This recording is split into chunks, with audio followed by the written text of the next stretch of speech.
So, my dear friends, let's start your next chapter, banking. This is your second chapter of your commercial mathematics. Due to COVID-19, so ICSE published the revised syllabus. According to revised syllabus, this year you are not going to have the share and dividend chapter.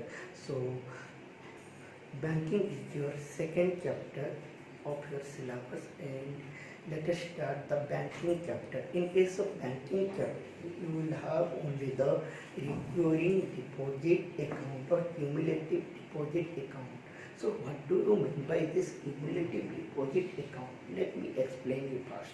So what happens actually to boost the saving capacity of your poor and middle class family, banks used to give this kind of promotions for their to increase their savings. So what happens is you have to deposit some amount in the bank in each and every month, and at the end of the saving or for exactly some years you have to submit, or for exactly some month you have to save some money in the bank.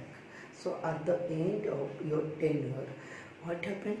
The bank gives you whatever the amount you save along with some interest. So you will get a sum assured at the end. That sum assured is known as your maturity value.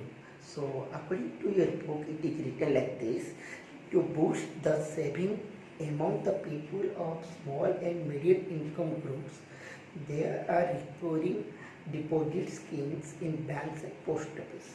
Under the scheme, an investor deposits a fixed amount every month for a specified number of months, and on expiry of this period, he gets the amount deposited by him together with the interest due to him.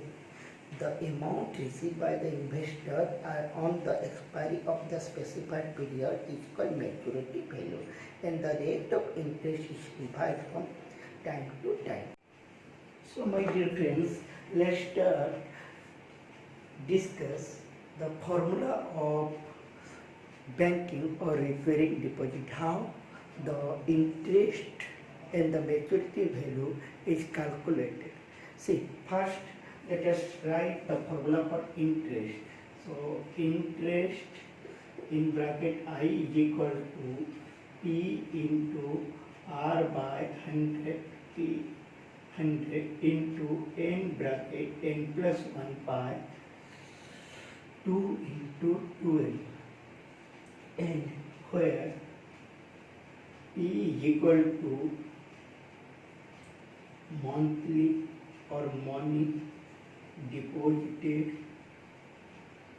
for month. R is equal to rate of interest. N is equal to number of months.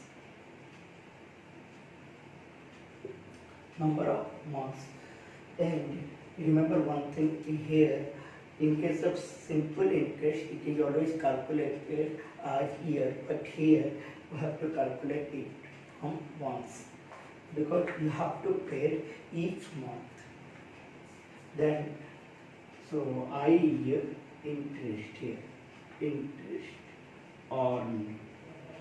So now let us go for the maturity value for MV. MV is equal to N into P plus I. You know the N means number of months, P means money deposited per month, and I is equal to interest, whatever you have calculated. So let's go for some problems that we'll solve now. And what kind of question will come in this chapter? See, here you can find 2 to 3, maximum 4 type of question. See, first one. In first type of question, it may ask you calculate the interest and maturity value. In second type of question, it can ask you to calculate the rate percentage. And in third type question, it can ask you to calculate the months or time taken. So for these three kind of question, we will solve some problem so that it will be clear to you.